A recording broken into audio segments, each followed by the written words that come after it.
নমস্কার, সুভদ্রা রান্নাঘরে আমার সকল দর্শক বন্ধুকে জানাই স্বাগত। আমি শিউলি। দেখো, আমি আজকে একটু চিড়ে নিয়ে এসেছি। হ্যাঁ, তো চিড়েটাকে হাফ বাটি চিড়ে নিয়েছি আর হাফ বাটি সুজি নিয়েছি। এবারে কি করবো বলো তো, সুজিটাকে আমি জল দিয়ে ভিজিয়ে নিচ্ছি, একটুখানি ভিজিয়ে রেখে দেবো। আর চিড়েটাকে আমি জল দিয়ে ভালো করে ধুয়ে পরিষ্কার করে নিয়ে আসছি। দেখো, সুজিটা ভিজে গেছে, জলটা পুরোটা সোপ করে নিয়েছে, আর চিড়েটাকেও আমি ভিজিয়ে রেডি করে নিয়েছি। এবারে দুটোকে একসাথে নিয়ে নিচ্ছি। এবারে এগুলো একসাথে আমি মিক্সির জারে নিয়ে ব্লেন্ড করে নিয়ে আসছি। দেখো, আমি একটা কড়া বসিয়ে দিয়েছি, কড়াতে সামান্য তেল দিলাম। আমি প্রচণ্ড গরমের জন্য একটা স্বাস্থ্যকর ধোসা রেসিপি বানাবো। হ্যাঁ, চিড়ে আর তোমার সুজি দিয়ে। তোমরা চাইলে সুজির জায়গাতে চালের গুঁড়োও দিতে পারো। হ্যাঁ, এবারে তেলের মধ্যে আমি কি দিচ্ছি দেখো, একটু জিরে দিচ্ছি ফোড়নে, একটা শুকনো লঙ্কা দিয়ে দিলাম, আর একটু আদা থেতো করে দিয়ে দিলাম, আর একটু কাঁচা পাকা লঙ্কাকে ভালো করে চপ করে দিয়েছি, এটাও দিয়ে দিলাম। ঝালটা তোমরা তোমাদের প্রয়োজন মতো দেবে।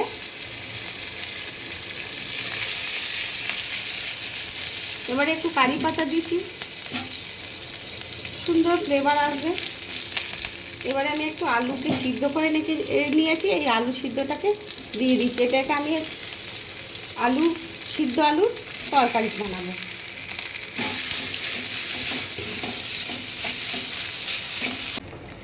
এবারে আমি একটু লবণ দেবো। হ্যাঁ, লবণ দিইনি, স্বাদ অনুযায়ী লবণ দিয়ে দিলাম। আর আমি প্রত্যেকবার যেটা ভুল করি, আর এবারও তাই করেছি, হিংটা দিতে ভুলে গেছিলাম, হিংটা দিয়ে দিলাম। একটু সামান্য হলুদ দিয়ে দিচ্ছি, আর কেটে রাখা একটু টমেটো দিয়ে দিলাম। এবারে ভালো করে এই তরকারিটা একটু আমি রান্না করে নেব, বেশ ভারী চমৎকার হবে।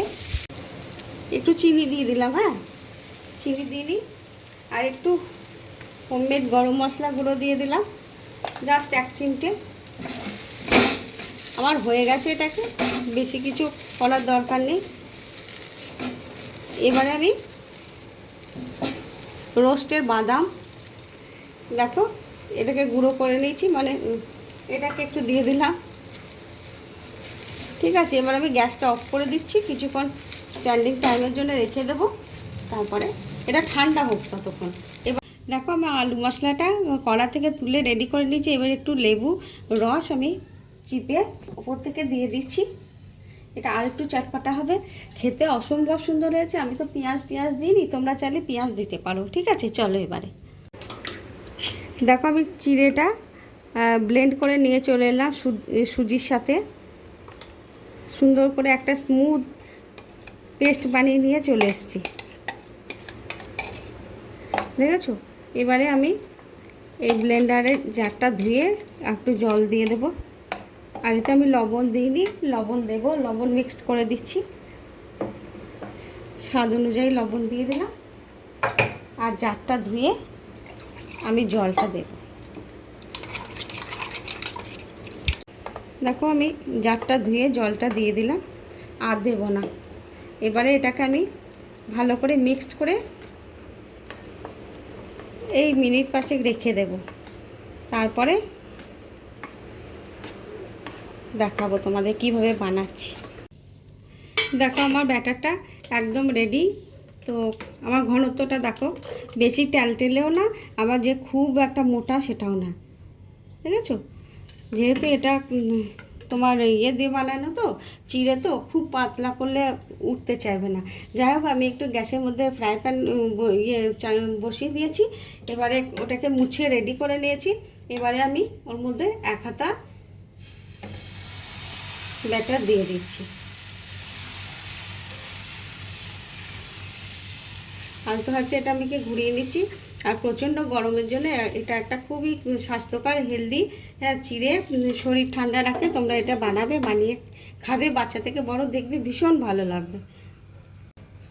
দেখো, দিতে দিতে কিছুক্ষণের মধ্যেই এটা শুকিয়ে গেছে। আর কালারটাও ভারী সুন্দর এসেছে, একদম সাদা হোয়াইট।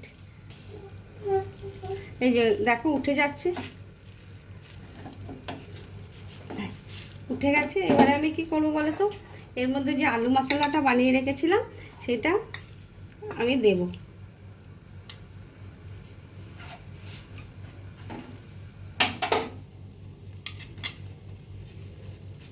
এভাবে বানাবে, বাচ্চা থেকে বড় সকলের ভালো লাগবে। ব্রেকফাস্টে বা তোমার রাত্রিতে ডিনারের জন্য এটা ভীষণ ভালো একটা খাবার।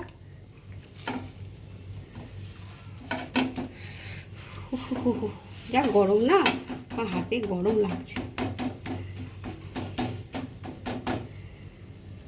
এবার আমি এটাকে উঠিয়ে নেব। আর পুরটা অসম্ভব ভালো হয়েছে, দেখেছো? এটাকে এবার আমি উঠিয়ে নিচ্ছি।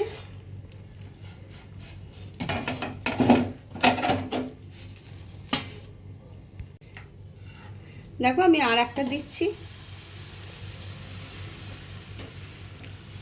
আলতো হাতে এটাকে ঘুরিয়ে দিলেই এটা হয়ে যাবে, সুন্দর হবে, ভীষণ ভালো হচ্ছে। দেখেছো তো কি সুন্দর উঠছে, ভারী চমৎকার হবে। দেখো এবার আমি আর একটাতে এই আলু মশলা দিয়ে দিচ্ছি।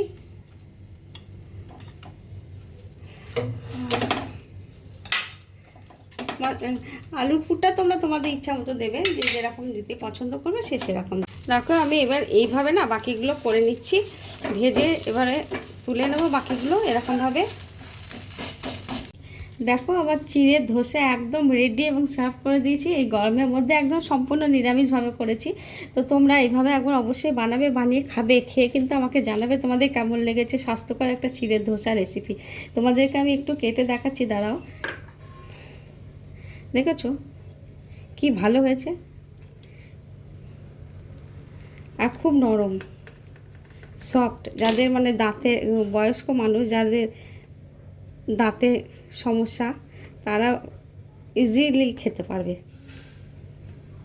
এই যা দেখেছো কি ভালো যে লাগছে, তোমাদেরকে কি বলবো। যাই হোক এইভাবে বানাবে, বানিয়ে খেয়ে আমাকে জানাবে। তাহলে আজকের মতো টাটা।